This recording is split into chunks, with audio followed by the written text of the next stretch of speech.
सब गोटा के प्रणाम करे छी। हम भावना मिश्रा एखन happy for U page per live छी आ हमर संग आदरणीय जयदेव मिश्र जी एलखिन हैं त अहाँ के हैप्पी फॉर यू पर बहुत बहुत स्वागत है। ई चेतना समिति के सचिव छथिन, एमए मैथिली से छथिन और बैंक के अधिकारी रहथिन, अवकाश प्राप्त छथिन। इनकर बारे में बहुत रास एखन अपन सबके गपशप है। ई जे छथिन रंगमंच के अभिनेता भी रहथिन और भगिमान नाट्य संस्था के पूर्व अध्यक्ष सेहो रहथिन। तऽ बहुत रास जे छै से एखन हमरा प्रश्न सब इनका लेल अछि और अहाँ सबसँ भी आग्रह अछि कि अहाँ सबके भी कोनो प्रश्न हुआ तऽ अवश्य पूछी। तऽ अहाँ के पुनः हैप्पी फॉर यू पर बहुत बहुत स्वागत। नमस्कार। बहुत ही नीक लग रहा है कि एखन अहाँ हैप्पी फॉर यू पर एलहुं हैं। जी धन्यवाद भावना जी जी ई अवसर प्रदान कयल गेलै एहि लेल बहुत आभार, बहुत धन्यवाद। काव्यक धारा, काव्य धारा ई कार्यक्रम अछि।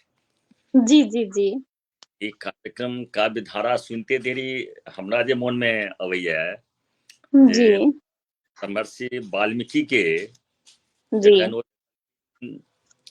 व्याधा अपन बाण से जे छै से एकदम प्रेमालिंगन करैत क्रौंच पक्षी के से ओ घायल कऽ देलकै आ ओकरा देख कऽ वाल्मीकि के मन में जे एलनि, हुनका मुँह से एकटा निकललनि श्लोक, मां निषाद प्रतिष्ठार्थं त्वमगमः शाश्वती समा यत् क्रौंच मिथुनादेकम अवधि काम मोहितम। ई जे छै से हुनका मोनसँ अनायास निकललनि मुँहसँ, जे कि एकटा पहिल काव्यक श्लोक बनलै ई, और जैसा महर्षि जे वाल्मीकि जे छै से एकटा महाकाव्यक रचना रामायणक कऽ देलनि। ओकर बाद हुनका एहि बातक ज्ञान एलनि, एहि बातके भावना मनमे एलनि, ई भाव एलनि। तुलसीदास जी के पत्नी हुनका कहलखिन जे अस्थि चर्ममय देह सँ,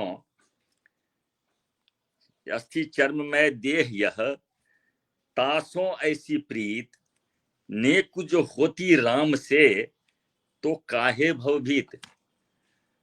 ई कहक हम ई जे उदाहरण पेश केलहुँ हैं से एहि दुआरे जे काव्य के लेल तुलसीदास सेहो एहि बातसँ एतेक भेला प्रभावित, ओ जे दुनियादारीसँ एकदम अपना के अलग केलनि और एकटा एहन दुनिया में प्रवेश केलनि जेठाम ओ संत भेला आ काव्य में रामचरित मानस सन काव्यक रचना कऽ देलनि, महाकाव्यक।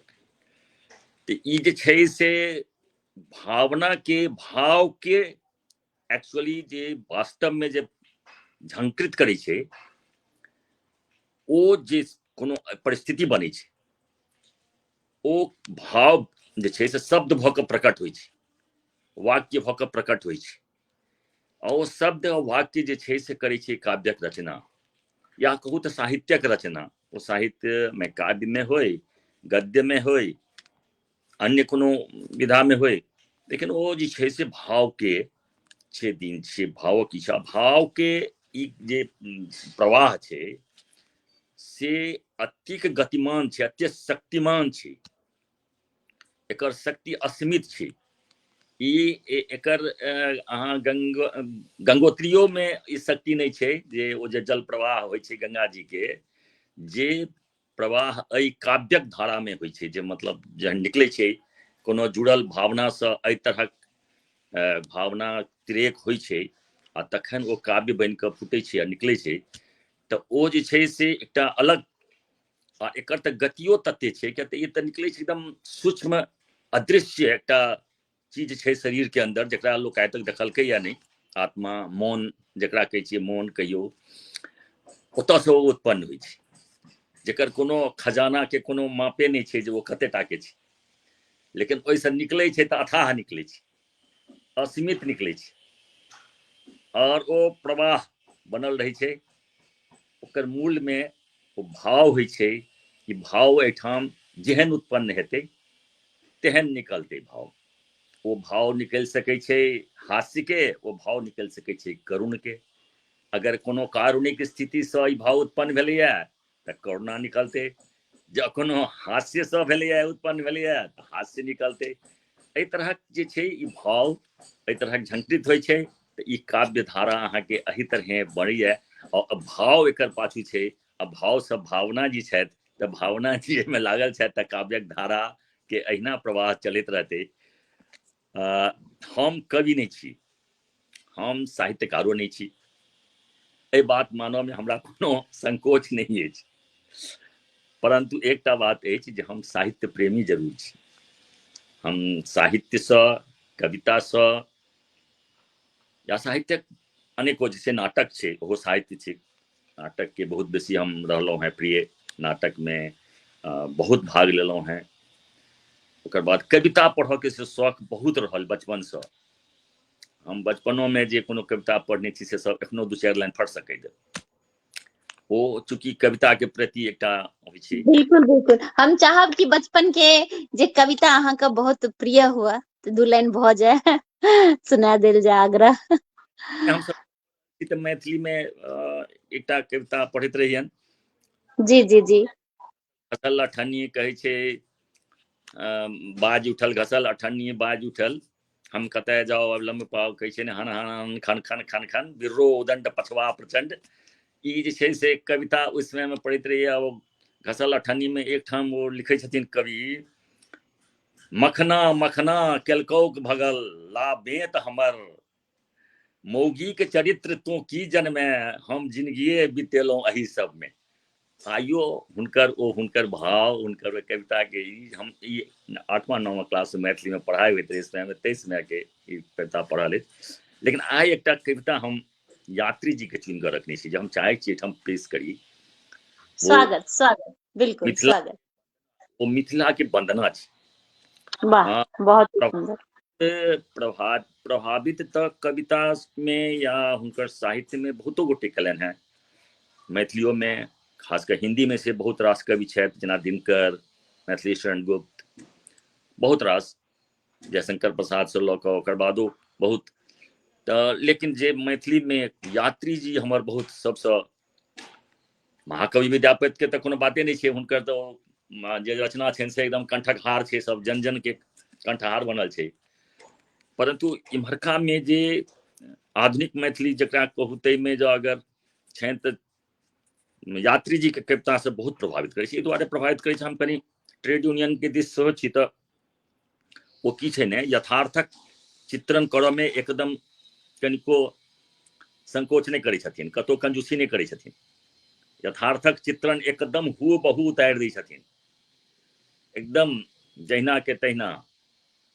हुनकर जे कविता के जब पढ़ब तऽ मने एकदम लागत जे एकदम सद्य भऽ रहल छै कोनो सामने, ताहि तरहक लगै छै। तऽ हुनकर एकटा रचना तिरहुत पन्ना मिथिला वंदना छै, तऽ एकरा हम एहि तरहे एकटा हम रखने छी, एकरा हम पढ़ऽ चाहै छी, अहाँ सब एकरा श्रवण करू कनी धैर्य राखि कऽ।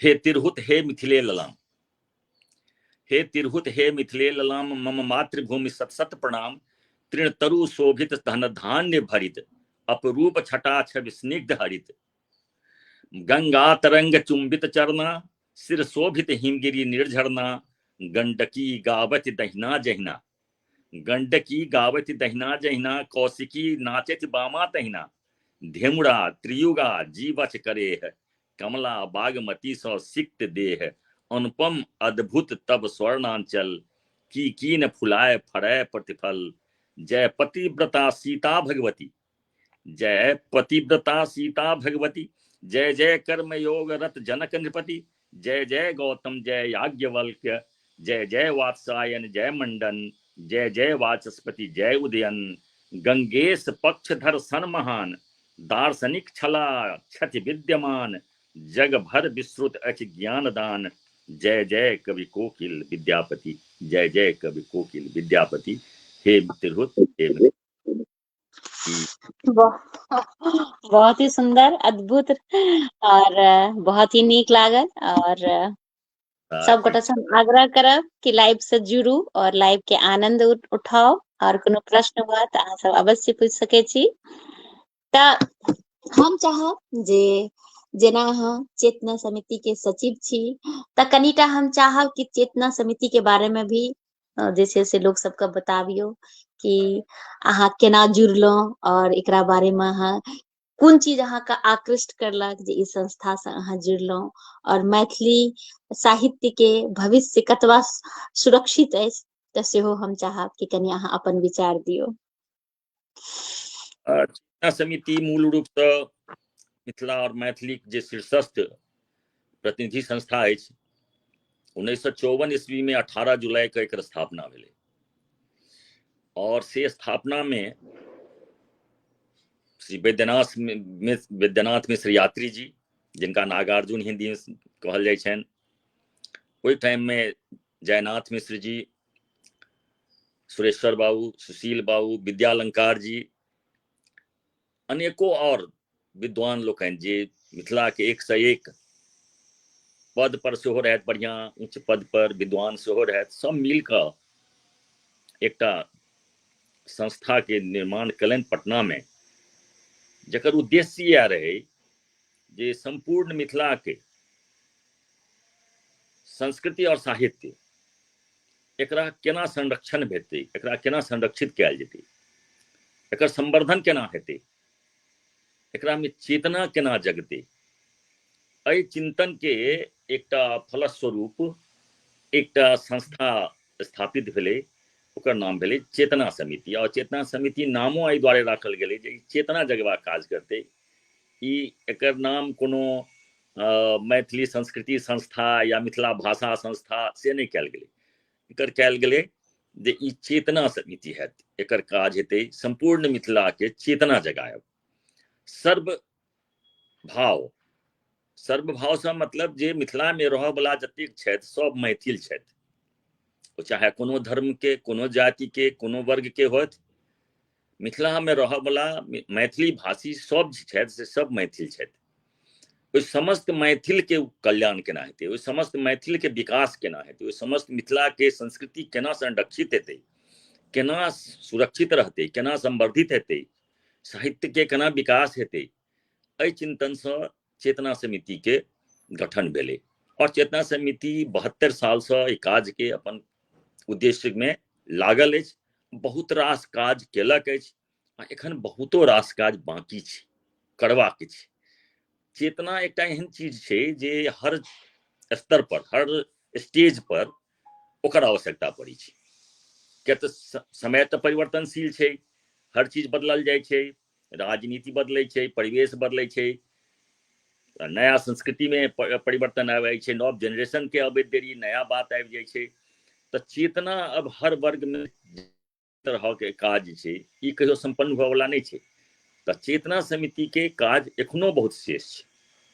अब एखन जेना चेतना समिति के जहन चर्चा केलहुँ हैं, हम सचिव छी, तऽ हम आवश्यक बुझै छी एहिठाम चर्चा केनाइ जे मैथिली भाषा के लऽ कऽ हमरा सबके चिंता अइ सबसे बेसी। ओकर कारण ई छै जे सरकार जे छै से जनगणना करबै छै, और जनगणना में जो मातृभाषा हम मैथिली लिखेबै तखने सरकार के रिकॉर्ड में हमर रहत जे हम एते मैथिली भाषी छी।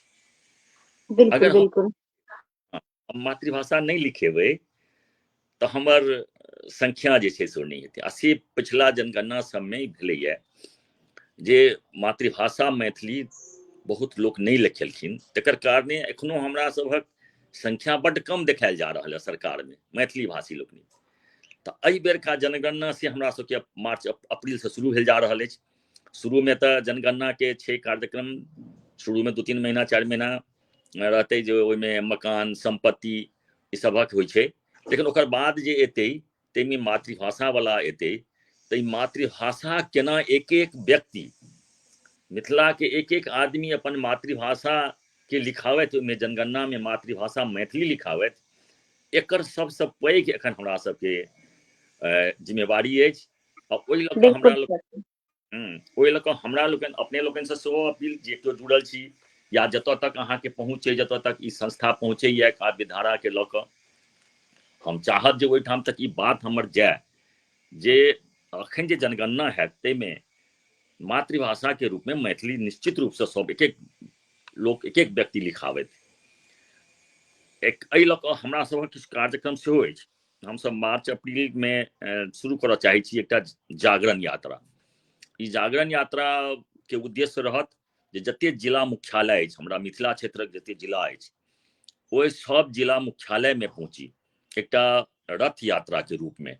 जागरण यात्रा के लिए रथ बनाबी, ओहि पर हमरा लोकनि लऽ कऽ चली, सामग्री लऽ कऽ चली, ओकर पम्पलेट पोस्टर्स लऽ कऽ चली और लोक तक पहुँचऽ के प्रयास करी। हर जिला मुख्यालय में ओहिठामक जे हमर क्रियाशील लोक सब छथि, ओहिठामक जे गतिविधि में छथि, जे संस्था सब छथि मैथिली, ओहि सब संस्था सबके संपर्क करैत, लोक सबके संपर्क करैत जन में ई बात के जगेबाक प्रयास चेतना समिति एखन ई सबसे पहिल जे एखन अवसर भेटल अहाँ सबसँ, तऽ ई बात शेयर करऽ के हमरा बढ़िया मौका भेटल जे ई चीज हमरा सबके करऽ के अछि। एहिमे अहूँ सब भागीदारी भऽ सकै छै, अहूँ सबक भागीदारी हैत। छोट छोट बात सब छै जे केनाइ एखन शुरू कऽ दियौ। छोट छोट बात में हमर सुझाव हैत, जेनाकि हमसब मोबाइल के यूज हरदम करै छी, एहि पर मैथिली में गप कऽ रहल छी, मैथिली में कार्यक्रम कऽ रहल छी, संदेश जते पठबै छी हमसब एक दूसरा के, सुप्रभात करी, गुड मॉर्निंग नहीं करी, जय मिथिला करी, जय मैथिली करी, सुप्रभात करी, मैथिली में करी, एकरा जे छै या जे शुभ संध्या करी या शुभ रात्रि करी तऽ मैथिली में जेना ओकरा बना के करू। भगवान के अगर सोम दिन में महादेव के करै छियनि तऽ शिव के मैथिली में शुभकामना करू, भगवानक हुनकर करू, वंदना करू। तऽ एहि तरहक जे छै एक दूसरा से समाचार करू, मैथिली भाषी जते छथि तिनका से मैथिली टा में करू। अगर ई प्रयास शुरू भऽ जेतै तऽ एकटा बहुत पैघ काज हेतै। दोसर ई एकटा आग्रह रहत जे अहाँ तऽ काव्य धारा के करै छी काज, तऽ ई एकटा बहुत महत्वपूर्ण काज अछि जे साहित्यक एकटा विधा के, साहित्यक एकटा क्षेत्र के अहाँ एकदम धारा बहेने छियै। तऽ एकरा जे छै से एहिमे ई चाही जे पाठकक बड्ड कमी छै। हम सब के बहुत कहता जे कवि के कमी छै, लेखक के कमी छै, फलना छै, जे छै, जतबा हमरा कवि छथि, जतबा हमरा कथाकार छथि, जतबा हमरा नाटककार छथि, हुनकर जे पोथी छनि ओ बिक्री हेबाक चाही, ओ पढ़क चाही, पाठक तैयार होइ, पाठक बनब बहुत आवश्यक छै। एकरा लेल इहो छै आवश्यक जे हर घर में, प्रत्येक आदमी के घर में टेबुल पर से एकटा मैथिली के पत्रिका या मैथिली के पोथी ई रहक चाही, जैसे ई होय जे अगला जेनरेशन जे छै, अगला पीढ़ी जे छै तकर उत्कंठा हरदम बनल रहे जे ई पोथी कथी के छै, मैथिली के छै, तऽ मैथिली में की छै, जे नहीं जानै छै सेहो जानऽ के प्रयास करतै, ओकरो उत्कंठा हेतै। तऽ एकटा से छै, एकरा लेल एकटा प्रयास करी, नवीन प्रयास ई करी। 1000, 2000, 5000 के हम सब गिफ्ट दै छियै किनको ने किनको अवसर पर, चाहे वो मैरिज एनिवर्सरी होय, जन्मदिन के फंक्शन होय, तऽ ओहिमे एकटा के मोथी के एकटा पोथी जे छै से मैथिली के जे छै सेहो ओहिमे दऽ दियौ। मैथिली में एखन आब देखियौ संजोगसँ मैथिली में रामायण अहाँके अछि, कवि ईश्वरचंद्र झा के रामायण अछि, महाकवि लाल दास के रामायण अछि, और लाल दास के रामेश्वर चरित रामायण छनि, और जानकी रामायण सेहो छनि। और ओहिमे विशेषता इहो छै जे जानकी रामायण जे छनि ताहिमे सीता के प्रमुखता केने छथिन, राम से बेसी सीता के केने छथिन।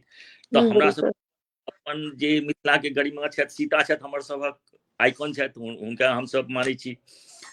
तऽ हुनकर जे छै से एहि तरहक पोथी सब उपलब्ध अछि, गीता उपलब्ध अछि, एखन तऽ महाभारत महाकाव्य सेहो मैथिली में बुद्धनाथ झा जी बोकारो में रहै छथि, ओ लिखलनि हैं, ओहो उपलब्ध छै। कते रास गीता बिल्कुल सभक सही कह रहल छियै। और एकटा हमर सबके प्रयास रहे जाहिमे कि एक चंगेरा किताब के सेहो शादी ब्याह में भी मुकेश आनंद जी आगू बढ़ के करला रहे, हमर सबके सपोर्ट रहे जे जेना भार देल जाय छै तऽ ओहिमे एकदम अपन सबके मैथिली के एक चंगेरा किताब भी हेबाक चाही। तऽ एहि बहुत सबमे जाबत तक नहीं हेतौ तो ओहि समय में हम सब बहुत ज्यादा प्रयास बहुत करिए जे किनको भी जन्मदिन हुआ, किछु हुआ तो मैं एकदम किताबें देल जाए। बिल्कुल बहुत ही नीक अहाँ के विचार। अपन सबके संग आदरणीय शेफालिका वर्मा दीदी माँ सेहो जुड़ल छथि, तऽ प्रणाम करै छी, गोर लगै छी, बहुत बहुत धन्यवाद कि अहाँ लाइव से जुड़ल छी। चेतना इनको समिति से बहुत जी हुनका हम चेतना समिति के दिस से सेहो बहुत बहुत प्रणाम करै छियै। जी जी लिख रहल छथिन कि बहुत नीक बात, और लिखे छथिन कि एकोटा मैथिली सुप्रभात नहीं भेटैत छैक, सब अंग्रेजी आ हिंदी हमरो खेलैत अछि। सही कह रहल छियै, यह भ रहल छै। हाँ, और तिलो जी जी संक्रांति, तिला संक्रांति रहता वो में सब हैप्पी मकर संक्रांति करे रहता।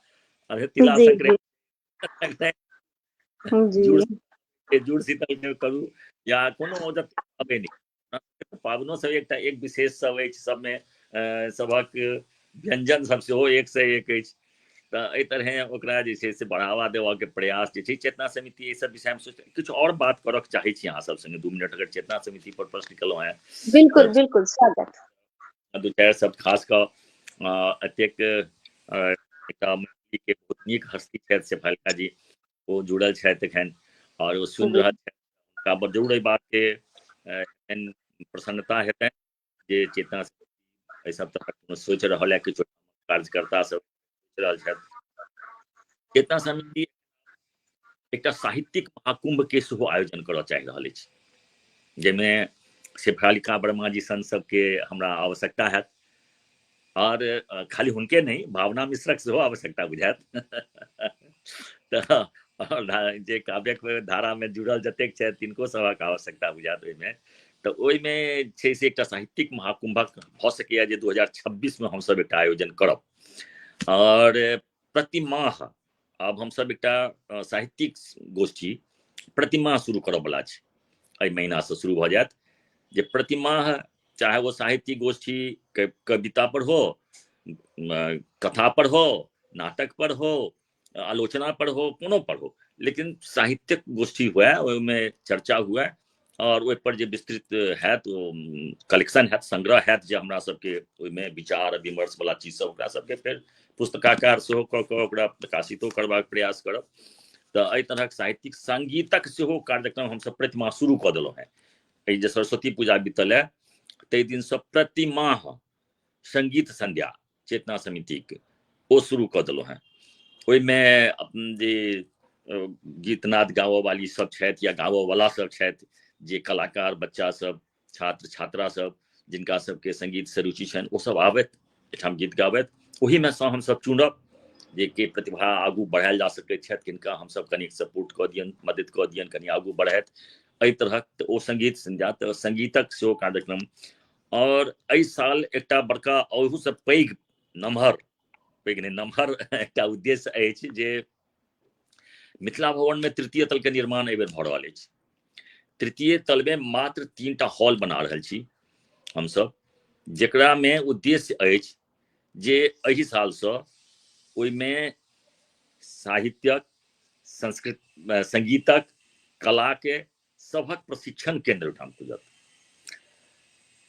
नाटकक प्रशिक्षण सेहो, कला सभक प्रिंटिंग पेंटिंग के प्रशिक्षण सेहो, मिथिलाक्षर के प्रशिक्षण सेहो, ई जतेक हमरा सबके संभव भऽ सकत ओहिठाम संगीतक प्रशिक्षण सेहो, ओ सबटा ओहिठाम। पारंपरिक गीत के खास कऽ पारंपरिक गीत सब जे बिसरल जा रहल छथि लोग, लुप्त तऽ हम नहि कहै छियै दुआरे जे लुप्त एखनो नहि छै, गीत गबै छथि बहुत लोक एखन सामने, आ बहुत गोटे एकरा लऽ कऽ बढ़ि रहल छथि, लोकसब बढ़ि रहल छथि।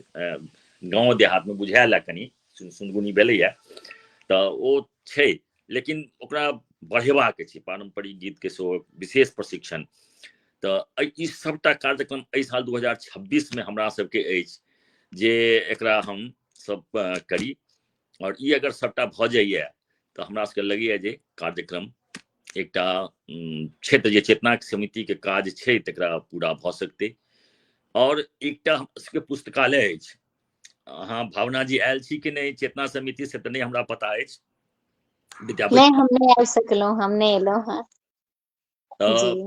एकटा हमरा सबके भारती मंडन पुस्तकालय अछि, वाह। जाहिमे सामग्री बहुत पोथी सब अछि। तऽ ओकरा जे छै से आब हमसब डिजिटलाइज करऽ जा रहल छी, कंप्लीट डिजिटलाइजेशन। और डिजिटलाइज जहन भऽ जायत तऽ उपलब्ध भऽ जेतनि सबके लेल ऑनलाइन।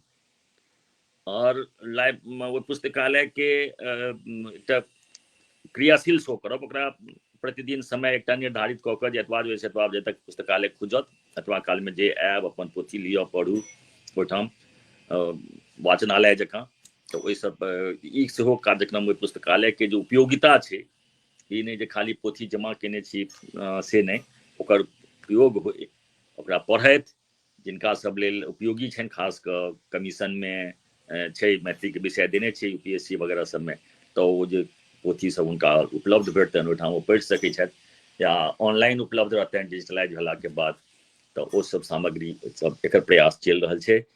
ये चेतना समितिके विषयमे एतेक एखन फिलहाल अहाँके हम जानकारी देलहुँ हैं।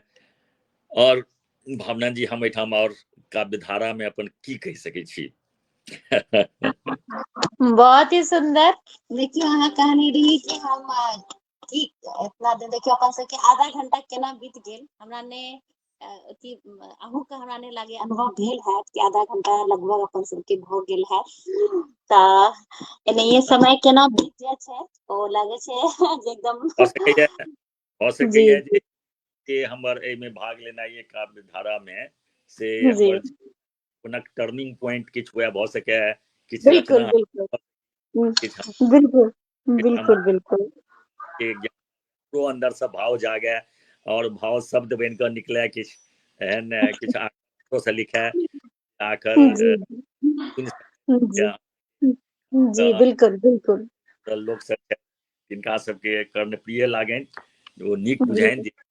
की छै एकटा बात, मोनक बात एखन जे कविता में ओ शक्ति छै। हम अपन बचपनक बात कहलहुँ जे दिनकर के कविता, चाहे मैथिली सेनगुप्त के कविता, हिनकर सबके कविता एकदम पढ़ऽ में तते मोन लगै छलै जे खूब रटि कऽ खूब हरदम जतऽ ततऽ पढ़ैत रहै छलहुँ।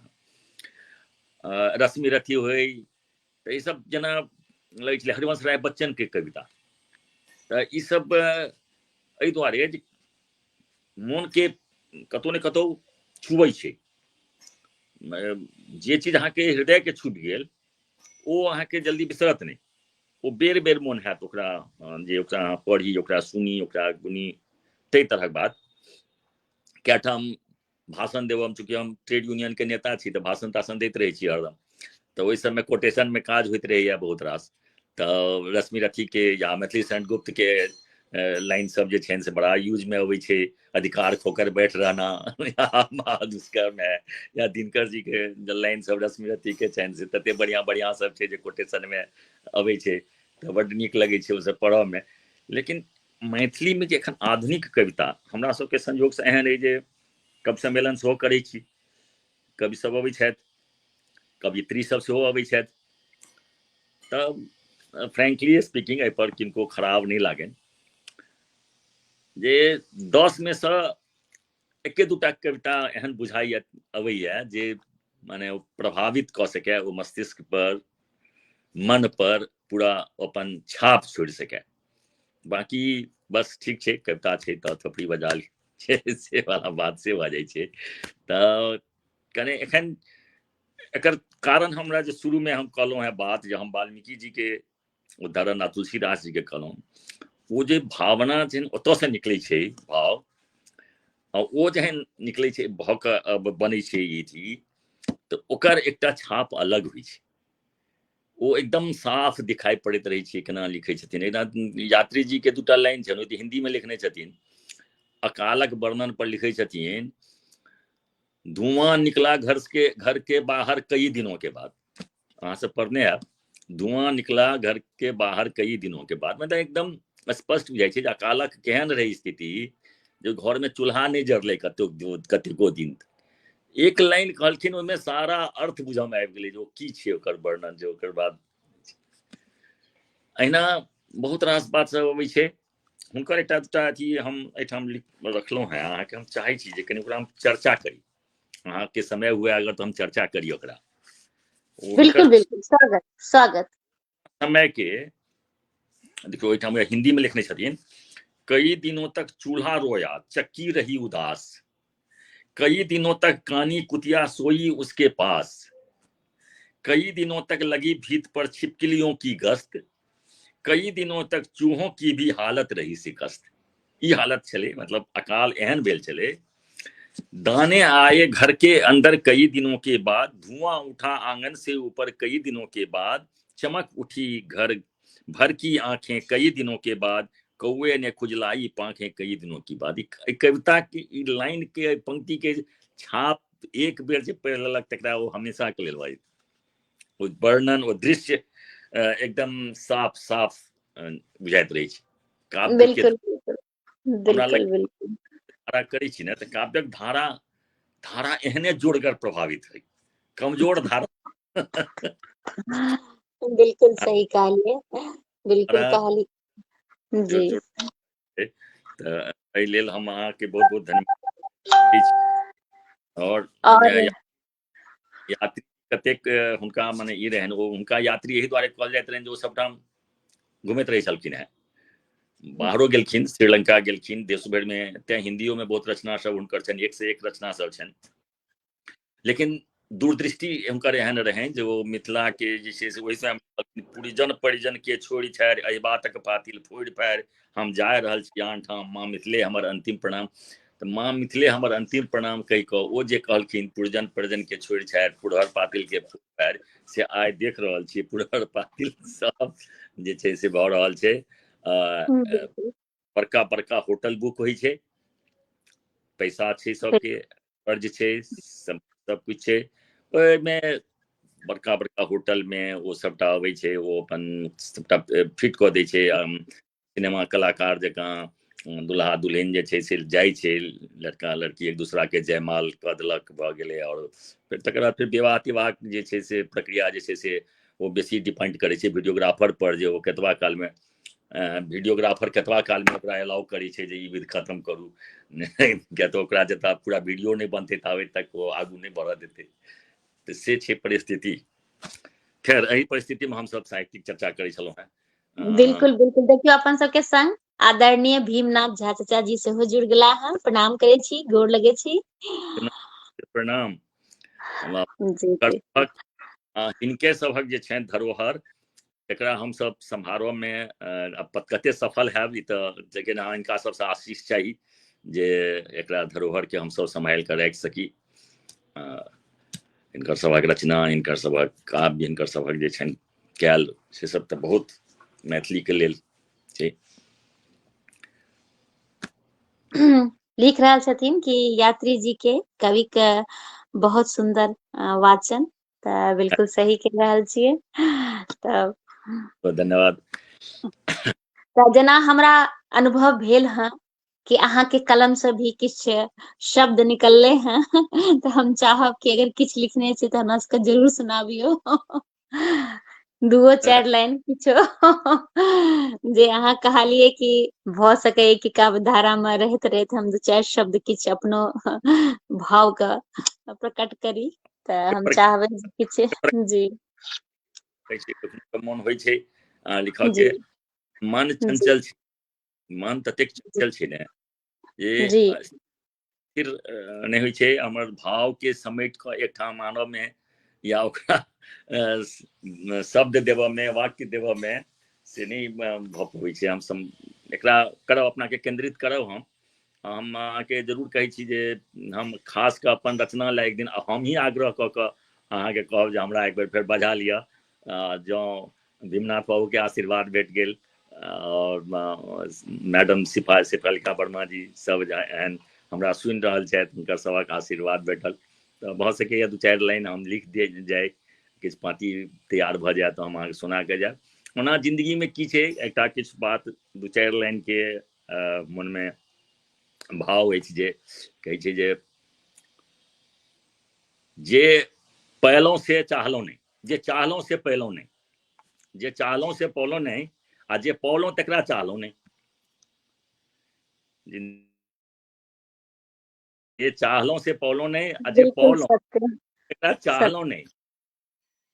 तऽ ई जे जिंदगी के द्वंद्व छै, तऽ द्वंद्व के दू बिंदु में समर, जिंदगी के एहि दू बिंदु के समर के बीच में जिंदगी पसरि गेल, आ पता नहीं कखन कोना ससरि गेल, कखन कोना ससरि गेल। तो यह चाहब पायब के बीच में खेल में जिंदगी में आदमी लागल रहिए भाग दौड़ में, आइ ई सोचि कऽ चलल, काल्हि किछु सोचि कऽ चलल, ओही पाछू पड़ल अइ, परेशान अछि।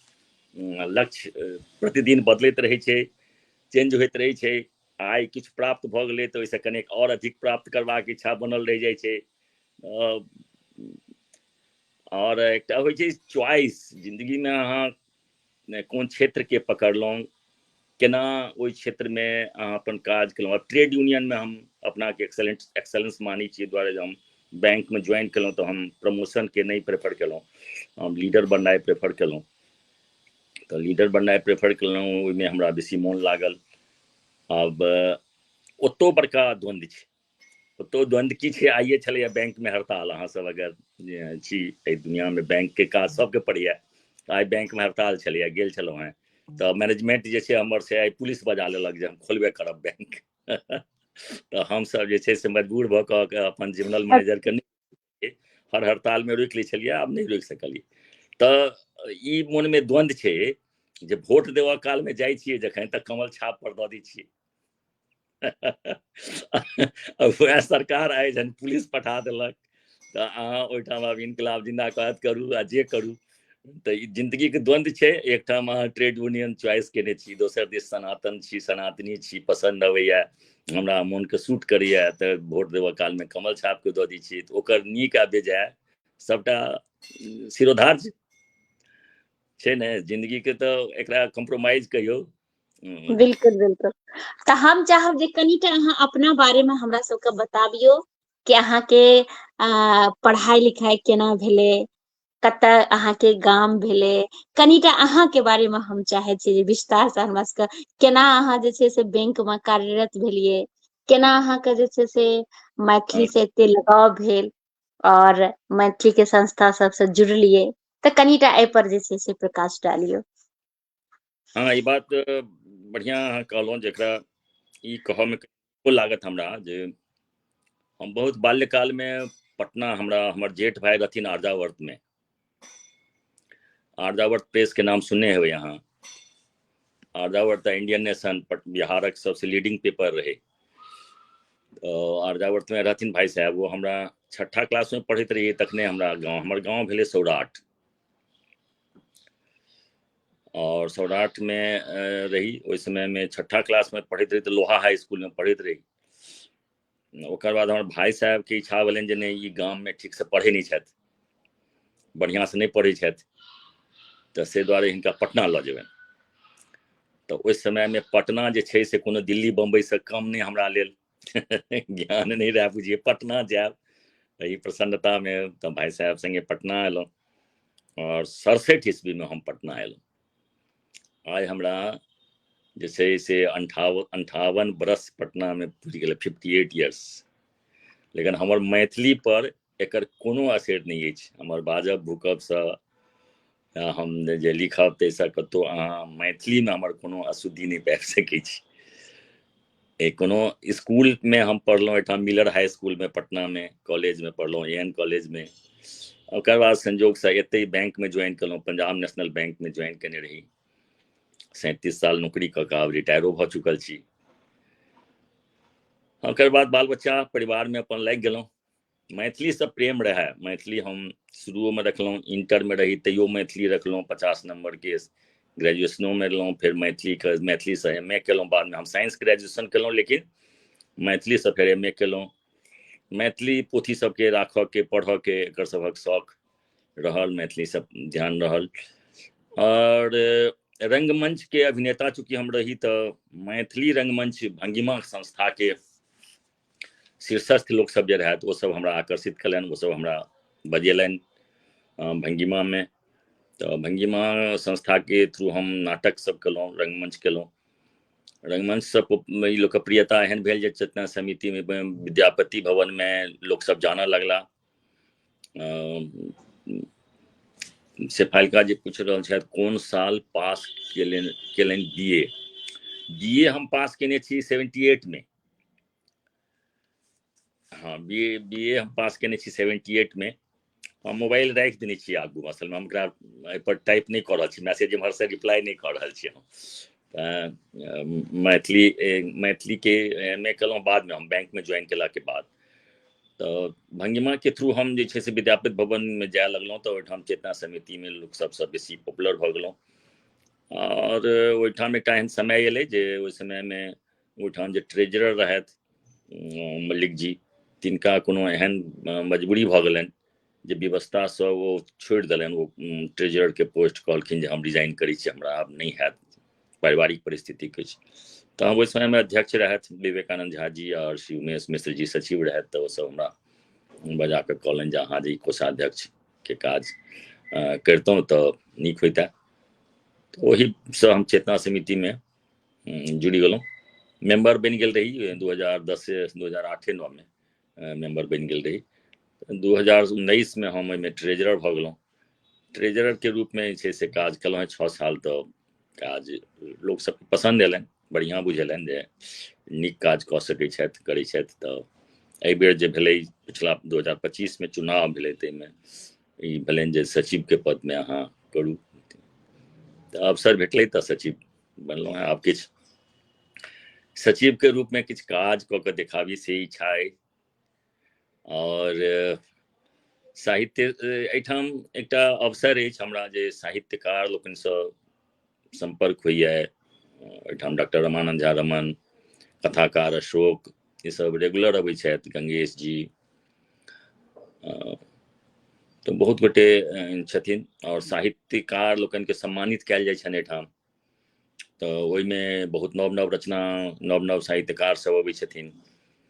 ओहिमे एखन आयल ओहू बेर कतेक विद्यापति भवन, विद्यापति पर्वमे जे छै से कतेकके सम्मानित कयल गेलनि। बम्बईसँ दीपिका जी आयल छलीह है, ओकर बाद दिल्लीसँ आभा झा आयल रहथि, दरभंगासँ अशोक मेहता जी रहथि, कतेक गोटे, बहुत गोटे साहित्यकार सबके सम्मानित कयल गेलनि हैं। ओ सब क्रम चलैत रहै छै तऽ एकटा ई कंटिन्यूटी रहैए जे साहित्यिक क्षेत्रसँ जुड़ल रहै छी। साहित्यिक क्षेत्रसँ जुड़ल रहलासँ कनि भऽ सकै छै जे साहित्यिक, अब ओना ट्रेड यूनियन वाला सबके तऽ बहुत असाहित्यिक मानल जाइ छै लेकिन रंगमंच के कारण हम साहित्यिक छी। रंगमंच एकटा एहन छै जे रंगमंच सेहो अपने आपमे साहित्य छी। ओ नाटक या ओकर अभिनय, ओकर भाग जे छै सबटा तऽ साहित्यिक छियै। तऽ रंगमंचके कारण हम साहित्यिक तऽ छी, साहित्य प्रेमी छी। यह हमर तऽ अहाँ जे रंगमंच में की सब के अभिनय करलियै हैं तऽ कनिटा संक्षेप में हमरा सबके बताबतियै। रंगमंच में अभिनय हम बहुत केलहुँ। शुरू में हम एहिठाम जी एलहुँ जहन गाम में अपन रंगमंच के रहे हमरा सबके संस्था, तऽ गाम में दुर्गा पूजा में 4टा नाटक होय, तऽ ओहिमे हमसब पहिने गाम में नाटक करी। और गाम से जहन पटना आबि गेलहुँ तऽ हमरा एहिठाम संजोगसँ अवसर भेटल तऽ हम आकाशवाणीसँ सेहो नाटक केलहुँ। से 79 में केलहुँ, 79 में आकाशवाणीसँ नाटक केलहुँ। ओहि समय में जनार्दन राय होइत रहथिन निदेशक आकाशवाणी पटना के। और ओकर बाद से फिर हम बैंक में केलहुँ, तऽ बैंक में सेहो कल्चरल टीम रहे और पूरा देश भर के कंपटीशन दिल्ली में हुई, inter zonal competition. Inter zonal competition जे होय ताहिमे हमसब बिहारसँ नाटकके टीम लऽ कऽ जाय। हम कल्चरल सेक्रेटरी सेहो भेलहुँ अपन बैंकमे। तऽ एहिठामसँ नाटक लऽ कऽ जाय तऽ दिल्लीमे ITO लग छै एकटा शाह ऑडिटोरियम, ओहिठाम केलहुँ नाटक, ओहि हॉलमे बहुतो बेर। ओकर बाद एक बेर तऽ NSD के जे छै ताहिमे सेहो बहुत दिन तक प्रैक्टिस करऽके, अभ्यास करऽके मौका भेटल। बम्बई जाकऽ नाटक सेहो करबाके अवसर भेटल बैंक वाला में। ओकर बाद जे ओहिठामसँ फेर हम बैंक वाला बंद भऽ गेलै। ओकर बाद ई भेलै जे एक्सपेंडिचर कर्टेल करऽके चक्करमे ओ एक्टिविटी सब बंद केलकै। तऽ फेर हम मैथिली रंगमंच अपन भंगिमासँ जुड़लहुँ 2007 में। और 2007 से रेगुलर जे छै से हम मैथिलीमे रंगमंच करैत, ताहिमे बहुत रास सब तरहक रोल केलहुँ। खास कऽ कनि हास्य रोल सब बेसी केलहुँ और साधु महात्मा बाबा बनऽवला से सब रोल केलहुँ। सीनियर के जे होइ छै रोल से सब केलहुँ। बढ़िया। सबसँ ज्यादा जे छै से अहाँके कोन रोल लोक के प्रभावित करलक? एकटा होइ छै जे कोनो रोल एकटा प्रारंभ में जे छै से एकटा अलग छाप छोड़ दै छै लोक पर। बैंक जी नाटक तऽ हम एकटा भोजपुरी नाटक केने रही। भोजपुरी नाटक ओ परवाना नाटक रहे, ओकर नाम रहे परवाना। ओहिमे मुंशीके रोल केने रही, एकटा जमींदारक मुंशीके रोल केने रही। ओ रोल हमरा आज तक अपनो बहुत बेसी प्रभावित, एखनो लगैए जे हम सबसँ बढ़िआँ रोल जे केलहुँ तऽ ओहिमे केलहुँ। ओ नाटक हमरा दिल्लियोमे भेल, बेस्ट प्राइज भेटल, और ओतऽ वएह नाटक फेर बम्बई सेहो एनबी के टीम गेलै बम्बई, बम्बइयोमे ओ नाटक भेलै, ओतौ बहुत नीक भेलै, ओहूमे हम बहुत अपनाके संतुष्ट महसूस केलहुँ। आ फेर एतऽ रङ्गमञ्चमे मैथिलीमे जे केलहुँ तऽ मैथिली रङ्गमञ्चमे से 2-3 टा नाटक से बहुत बढ़िआँ। एकटा तऽ पारिजात हरण नाटक छै, पारिजात हरण छनि उमापतिके लिखल, ओ जे छै से कने सङ्गीतवला कीर्तनिया नाटक छै, ओ हमरा बहुत नीक लगैए जे ओहिमे हम रोल केलहुँ से। ओना किशुनदेव विसुनदेव छै एकटा नाटक, एकटा फाँस नाटक छै, जे फाँस नाटकमे बहुत नीक छलैए रोल, ओहो हम बहुत नीकसँ केलहुँ। फेर आओर कएटो नाटक, शपथ ग्रहण, कतेको नाटक सब छै जाहिमे बहुत बढ़िआँ बढ़िआँ हमरा अपना बुझायल जे काफी 10 साल तक लगातार हमरा लागल जे हम लगातार सब नाटकमे भाग लैत रही, 2008 करीब 17-18 तक। ओकर बादसँ आब कनि चूँकि इम्हरका गतिविधिमे जुड़ि गेलहुँ, चेतना समितिके तऽ थोड़े उम्हरसँ आब कम भऽ गेलै। इएह छै हमर इतिवृत्ति। जी बहुत सुंदर। एखन जे काव्य धारा के 254 एपिसोड अछि, और अहाँ सबके सहयोग से 254 एपिसोड है अपना आप में बहुत पैघ गप होइ छै। और हमर प्रयास रहैया कि हम कतौ भी इंडिया में रही, चाहे बाहर रही, इंडिया से बाहर रही, कतौ भी रही, सासुर में रही, नैहर में रही, जतऽ कर्म स्थल है ओतऽ रही, लेकिन ई काव्य धारा के नहीं छोड़ी। और अहाँ सबके आशीर्वाद, अहाँ सबके सहयोग से जे छै एखन 254 एपिसोड भ गेल। और बहुत कनी हम ए बीच में व्यस्तो भ गेलहुं, बहुत सारा कार्यक्रम हम हैप्पी फॉर यू के माध्यम से जे ओ महाभारत जे अहाँ कहलिए बुद्धिनाथ चाचा जी के, उनको पोथी पर हम परिचर्चा करने छी। और जतेक अपन सबके महापुरुष सब छथिन उनको सब पर बहुत रास परिचर्चा भेलै। मैथिली के जे मानकीकरण अछि ओहो पर परिचर्चा भेलै। तऽ और काव्य धारा तऽ भए रहल छै। तऽ फिर जे तरह से हमरा एकटा जेटा होइ छै ने, कोनो काज करू तऽ ओहिमे जे कनिटा होइ छै, तऽ ओ हमरा नहि लागल कि हमरा ओतेक प्रोत्साहन, कनि हमरा कमी लागल मैथिली समाज से, मैथिली के श्रोता से जे अहाँके कहलहुँ। फिर भी हम कहली नहीं, काव्य धारा तऽ नहीं छोड़ सकै छी हम, जाबत तक हमरा हैत। तऽ ओहि में आब जे कनि हम समय अभाव हमरा कनि किछु दिन अछि, तऽ ओहिमे हम सोचलिए जे किछु चीज जेना एखन जे हम अहाँके आमंत्रित करलहुँ काव्य धारा में, अहाँ एक राइटर नहीं छी, बट हम फिर भी अहाँके करलहुँ कियाकि अहाँ मैथिली के सेवा कऽ रहल छी। और मैथिली के जे चेतना समिति छै, बाकी जे अहाँ संस्था से जुड़ल छियै, तऽ हमर एकटा ई लक्ष्य अछि कि ओ कनि और आगाँ आबय, और लोग सब जे किछु लोग भ सकैए, किछु लोग जे बाहर में हथिन, कियाकि काव्य धारा के जे किछु श्रोता छथिन इंडिया से बाहर भी छथिन, बहुत जगह से छथिन, या हिंदी के भी बहुत श्रोता सब जुड़ल छथिन, तो उनको सबके लागे कि अपन सबके मैथिली में काज भ रहल छै, मैथिली हमर सबके खूब आगू बढ़ि रहल ये, तही कारण से हम करलहुँ। कियाकि हम एकरा अलग से अहाँके आमंत्रित कऽ के एखन नहीं बजा सकै छी, कियाकि समय के हमरा कनि एक रति अभाव अछि। लेकिन एहि लेल हम अहाँके कहलहुँ कि काव्य धारा के मतलब ई भेलै, हम अपना आप में कनि बदलाव करलिए। कहै छै कि जिंदगी में चेंज बहुत जरूरी होइ छै, समय अभाव के कारण, जे काव्य के धारा बहैत रहे। तऽ उएह भेलै कि अहाँ जे छै बीच बीच में यात्री जी के, और जे अहाँके रह ओकरा काव्य के धारा के बहैत भाव जे छै बढ़िया से रहलै, तऽ अहाँके बहुत नीक जे छै से हमरा अहाँ जे छै से सुनेलहुँ, और बहुत मतलब कि आनंद हमरा अनुभव भेल। ताहि लेल अहाँके हृदय से बहुत बहुत हम धन्यवाद दै छी। एखन भीमनाथ चाचा जी के किछु कमेंट्स अछि, लिख रहल छथिन जैसे फालिका जी, हमहू ओही साल बीए केलहुँ। अच्छा जे साल में दीदी माँ करलखिन हँ। और लिख रहल छथिन शेफालिका वर्मा दीदी, तें अपना सब में एतेक लगाव रहल शुरू से ही भीम जी। बिल्कुल सही होइ छै, अहाँ सब मैथिली के लेल बहुत काज कऽ रहल छी सब गोटा, तऽ हम अहाँ सबके बहुत बहुत अहाँके शुभकामना देब। और जतऽ भी हमरा जतेक भऽ सकतै ओतेक हम जरूर मैथिली के लेल प्रयास करबै कि जे हमरा संभव हेतै हम अवश्य करी।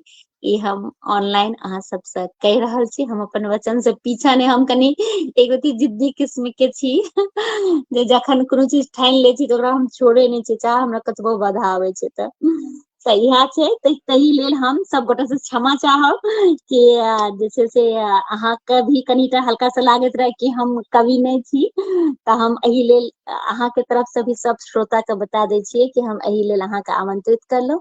काव्य के धारा में अहाँ कनियो टा कमी नहीं करलिए, ओ बहैत रहले पूरा कार्यक्रम में और एहिना बहैत रहते।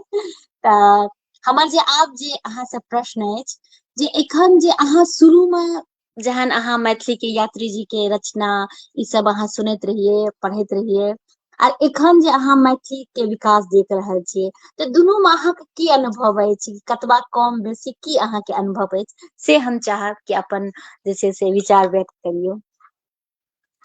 देखियो, समाज पर लिखाई छै साहित्य, साहित्य जे लिखाई छै से तऽ समाज पर लिखाई छै ने। समाज के जे गति छै, जे स्थिति छै, परिस्थिति छै, तऽ यात्री जी के समय के समाज और एखुनका समाज में बड़ अंतर भऽ गेलै, आब बदलि गेलै। यात्री जी के समय के जे छै से ओ एकटा जे छै बच्चे महिला की लिखै छै, की फील करै छै, से अहाँके हम एकटा भने कहलहुँ हेँ, तऽ अहाँके हम सुनबै छी। भीमनाथ बाबू छथि, हुनका सबके बुझल हेतनि, हुनका सबके पढ़ल हेतनि, अहूँके भऽ सकैए पढ़ल हुए। ओ लिखै छथिन जे विलाप में लिखै छथिन, संसार में हमर की अछि अपन कहानी, तो चुप केनिहार कियो नहीं, रूसी तो बोसनिहार कियो नहीं, हम पड़ल छी टूटल फूल जकाँ, मौलायल बिन सूंघल फूल जकाँ। और एकटा और बहुत नीक छनि ओ जे लिखै छथिन, पुरुष वर्ग पर वो एतेक पैघ देने छथिन चोट जे आब एखन ताकऽ में टाइम लागि जायत, लेकिन वो बहुत पैघ चोट छै। तऽ समाज के परिस्थिति जे छै ताहि पर साहित्य लिखेतै ने। यात्री जी के समय के जे साहित्य छलै से ओ उनका ओहि समय के उजागर केलखिन। एखुनका समय जे छै से तऽ आब भऽ गेल छै पूरा टोटली दुनिया साइबर ये वाला ना, पूरा टेक्नो से भी लोग छै, टेक्नो से भी बात छै। आब एखन सबटा डिजिटलाइज सिस्टम पर लिखेतै कविता कथा। आब एखन जे हीरो छै से लैपटॉप के काज करैत देखाइ पड़तै। गाँवो घरक जे छै से बच्चा सब, इवन कि जे पिछड़ा वर्ग तक के जे छै बच्चा सब से आब गाँव में 24 घंटा हाथ में एकटा मोबाइल लऽ कऽ चलै छै, तऽ ओकरा आब अहाँ ओ नहि लिख सकै छियै ओहि तरहक कथा। ओ आब अहाँ ओ सोचबै जे ओहि समय ओहि युगवला घसल अठन्नीवला समयके कोनो से सब नहीं हेतै। साहित्यो ओहि हिसाबसँ अलग भऽ गेलै, साहित्यो बदलि गेलै। आ साहित्यकार लोकनि में लेकिन कविता पर खास कर गप करी तऽ हम पहिनो कहलहुँ हाँ, एखनो कहै छी जे तैयो समस्या गाँव घर समाज शहर सबठाम किछु ने किछु मनुखक जीवन में छैहे, जाहि पर कि साहित्य लिखेतै, साहित्य लिखायके चाही। बहुत रास बात छै, एखन अंतर्द्वंद आब बेसी छै समस्या। वो हम कहि देलहुँ एक लाइन में कि माने गाँव से एना भऽ गेलै, बढ़ि गेलै है। भले गाँव में थाल आब नहीं लगै छै पैर में, पक्की सड़क छै, लेकिन गाँवक समाज में आब व्याप्त छै पूरा भ्रष्टाचार, पूरा छै व्याप्त आब व्यभिचार, पूरा छै अनादर, असमानता। मने ओ जे समानता के लड़ाई छलै, सामाजिक समरसता के, से बहुत बदल, तऽ ओकरा बदलल जा सकै छै। ओकरा पर साहित्य लिखाइ तकरा छै आवश्यकता एखनो, ओ संवेदना हेबाक चाही, ऊपर लिखऽके चाही, बात हेबाक चाही। एखनो बहुत बात छै गाम में जे गतिविधि सब होइ छलैया पहिने, जे तरह सामाजिक छलैया, नाटक होइ छलैया, बहुत गाँव में नाटक नहीं होइ छै आब। लोक कला सब जे छलैया गाँव घर में होइत रहै छलैया, से सब आब नहीं होइ छै। आब गाँव में पहुँच गेला डीजे नाच गान, डीजे पर नाच गान करैत लोग गाँव दिस बुझाइत भेटै छै आब।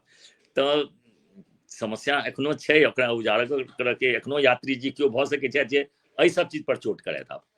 आब ओ ठीक छै, ओहि समय के ओ लिखलखिन से चीज आब नहीं छै, लेकिन जे एखन छै समस्या ताहि पर चोट करऽ वाला यात्री जी चाही। ओहन मनीषी सब, ओहन कविता सब, ओहन कथा सब चाही जे लिखेलै। मिथिला के खास कर एखनो क्षेत्र बहुत विकसित नहीं भेला।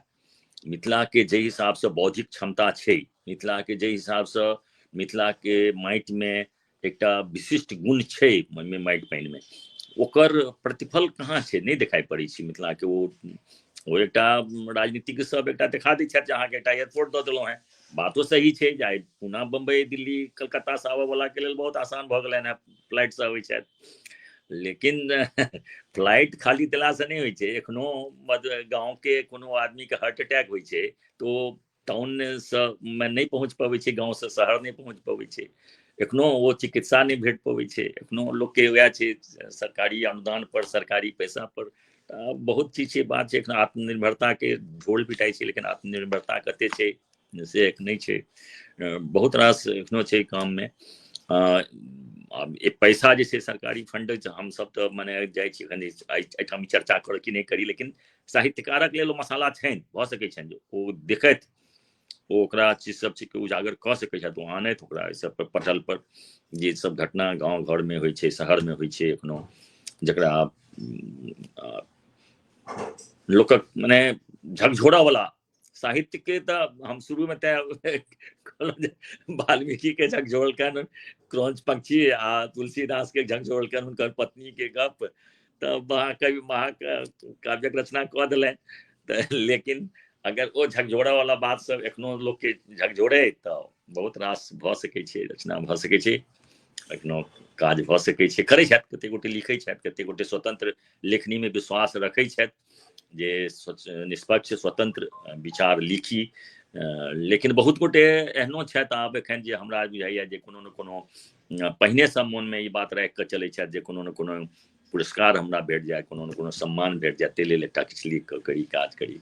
से नहीं, पहिलका लेखक सब जे हमर रहत जतेक विभूति सब, विमनाथ बाबू सबसे पहिलका वर्मा जी सबके, हिनका सबक टाइम के जे लोक सब रहथिन या ई सब रहथिन, तऽ ओ लिखथिन एहि दुआरे नहीं लिखथिन जे हमरा कोनो सम्मान भेटत या कोनो भेटत, ओ लिखथिन तऽ सम्मान भेटनि, बढ़िआँ भेटनि। लेकिन ई नहीं, एखन से नहीं छै, एखन हम बहुत गोटो में ई ध्यान में अबैया, बुझाइया जे बहुतो गोटे के उद्देश्य सीधे सीधे रहै छनि, ओ लक्ष्य ओतऽ निर्धारित कऽ कऽ लिखा पढ़ी शुरू केलहुँ तऽ लागि गेलहुँ तुरंत प्रयास में जे कतऽ केना की भेटत।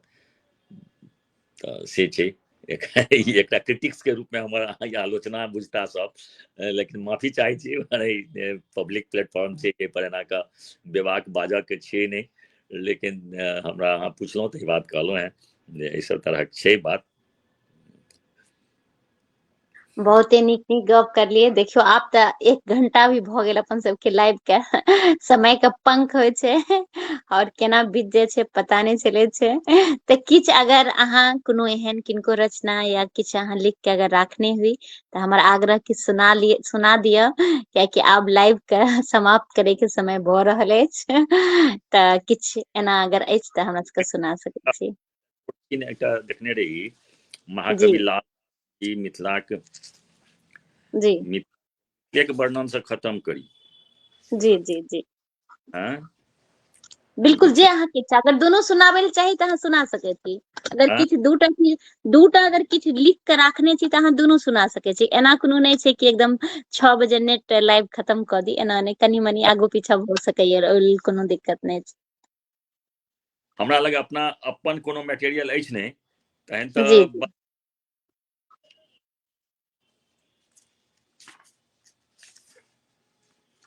एकटा हमरा बहुत नीक लागल छलै महाकवि लाल जी दास के जे जी छनि रामेश्वर चरित रामायण और ताहि पर जी विवेचना पर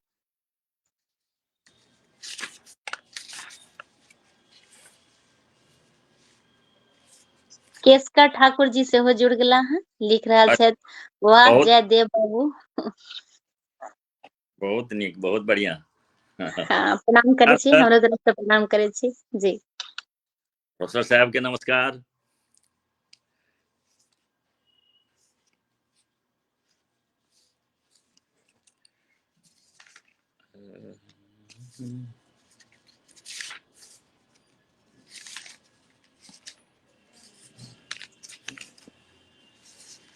इएह सुना कऽ हम चाहब जे अहाँके पहिने धन्यवाद आभार कऽ दी, और ई सुनबै छी जे ई लाल दास जी के छनि मैथिली प्रेम, ओहि पर लिखै छथिन, निज भाषा जननी निज देश, निज भाषा जननी निज देश, स्वर्गों सँ जानत जन बेस भगवान रामे कहलखिन जे जननी जन्म भूमिश्च स्वर्गादपि गरीयसी, तऽ तकरा वो एमे ओ रामायण लिखलनि ताहिमे मिथिला भाषा मधुमाधुर्य शेष शारदा कह प्राचुर्य वैदेही बजली जहि रीति मिथिला भाषा सुललित गीत। तही भाषा में रचि रचि छंद पाओल हम हूँ हृदय आनंद कोमल वाणी अमृत समान तकर भाव रस रसिका जान। पुण्य देश में भाषा नीक पुण्य देश में भाषा नीक मिथिला सभक शिरोमणि थीक। तही भाषा में करब सुबंध सीता रामक चरित प्रबंध। एहि शब्दक संग अहाँके बहुत बहुत धन्यवाद, बहुत बहुत आभार। एहि पर हमरा बजेलहुँ, अवसर देलहुँ। भऽ सकैए फेर हम एक बेर दौड़बै छी जे कहीं ई जे छै किछु हमरोमे कवि हृदय जागृत हुए, साहित्यकार रचना करी। ओना निबंध तिबंध किछु मन छोट छोट ई सब लिख लै छी, ओ कोनो एहन नहि छै, लेकिन आब अजुका लेल एतबा बहुत बहुत धन्यवाद, बहुत बहुत आभार। जतेक गोटे जुटल छथि एहि पर सब गोटे के प्रणाम, सब गोटे के बहुत बहुत धन्यवाद। बहुत बहुत धन्यवाद। केशकर ठाकुर जी लिख रहल छथि कि जे एखन जे छै एखने हम सब लालदास जयंती मनेलहुँ। हाँ जी, चेतना समिति पटना में, और अपना सबके संग बहुत गोटा जुड़ला। संगीता झा जी सेहो जुड़ल छथि, जय मिथिला जय मैथिली लिख रहल छथि, और रंजू अजय मिश्रा जय मिथिला जय मैथिली लिख रहल छथि, प्रणाम लिख रहल छथि, प्रणाम करै छी। और जते गोटा जुड़ल छी सब गोटा के हम हृदय से आभार व्यक्त करे छी। नविता ठाकुर जी सेहो जुड़ल छथि, और निशा झा दीदी सेहो जुड़ल छथि, तऽ सब गोटा के बहुत बहुत धन्यवाद। और एनाहिए अहाँ सबके स्नेह, अहाँ सबके आशीर्वाद भेटैत रहे, और अहाँ सबके सपोर्ट। तऽ एही के साथ आइ के कार्यक्रम समाप्त करे छी। एकर लाइव जे छै से हम फेर से जे छै डाउनलोड कऽ के अपलोड करब, कियाकि आब जे छै से फेसबुक 3 महीना में डिलीट कऽ दै छै, ताहि लेल एकरा हम पुनः जे छै से डाउनलोड करब आ फेर happy for U per upload करब। तऽ जरूर अहाँ सब शेयर करबै। और बहुत नीक नीक जे छै से थीम बतेलखिन हैं, टॉपिक बतेलखिन हैं साहित्यकार सबके लेल कि अहियो सब पर ध्यान दियौ, और अहियो सब पर जे छै से किछु रचना हेबाक चाही। तऽ हमरा पूर्ण विश्वास अछि कि अहाँ सबके जे छै से नीक लागल हैत, और कोनो भी प्रश्न हुआ तऽ अहाँ सब पूछि सकै छी। और बहुत रास कमेंट छै, तऽ जहन अहाँके समय भेटत तऽ जरूर एक बेर जे छै से कमेंट्स देख लेबै। तऽ एही के साथ आइ के कार्यक्रम समाप्त करै छी। सब गोटा के प्रणाम करै छी, अहूँ के प्रणाम करै छी। जय मिथिला जय। प्रणाम प्रणाम।